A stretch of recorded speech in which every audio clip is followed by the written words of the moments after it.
участвовал в таких выездах. Только вообразите себе.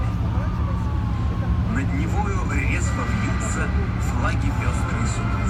Звучно с лодок раздаются песни дружные гребцов.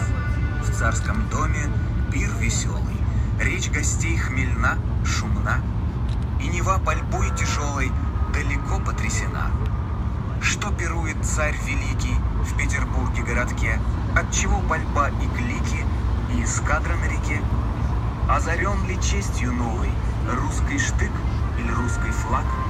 Побежден ли швед суровый, мира ли просит грозный враг? Александр Пушкин хорошо описывает основные заботы основателя Петербурга в первые годы существования города. Справа от нас высятся деревья летнего сада. Царь хотел сад, который бы не уступал дворцово-парковым ансамблям Европы.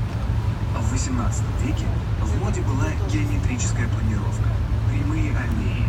Деревья стригли, придавая им форму шара, куба или пирамиды. Такие сады называли регулярными. Сад, по желанию Петра, был украшен итальянскими скульптурами из мрамора. Со стороны Невы оград не было. Вода подступала к деревьям в саду и тут же была устроена крестом. Только представьте, с наступлением вечера весь сад заливали огнем. Петр Первый давал праздник. По Неве к причалу приезжали разукрашенные галеры с гостями, а перед садом на реке стоял фрегат с развивающимися флагами. Когда темнело, на всех мачтах фрегата зажигали огни и давали ветер.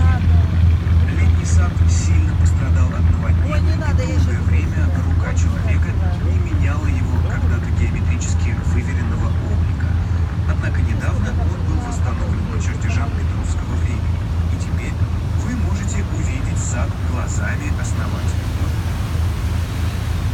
Петр I хотел сделать Петербург военно-морской столицей, символом новой России, развивающей торговые и политические связи с Европой. В этом своем стремлении царь ориентировался на голландский опыт, так как в Голландии он сам получал корабельное образование и был очарован этой страной. Петр I восхищался Амстердамом, его каналами, застройкой и многими инженерными приспособлениями, упрощавшими жизнь города. И из Петербурга он хотел сделать новый Амстердам, только на русский манер, где все люди перемещались бы по воде на лодках. Обратите внимание на удивительно гармоничный трехпролетный прачечный мост, соединяющий Дворцовую и Кутузовскую набережную. Его выгнутый склон выполнен из гранита и не менял облика с момента постройки в 60-х годах XVIII века. В это время вся Дворцовая набережная одевалась в гранит, а прачечный мост стал одной из двух первых каменных переправ в Петербурге. Корабли, проходя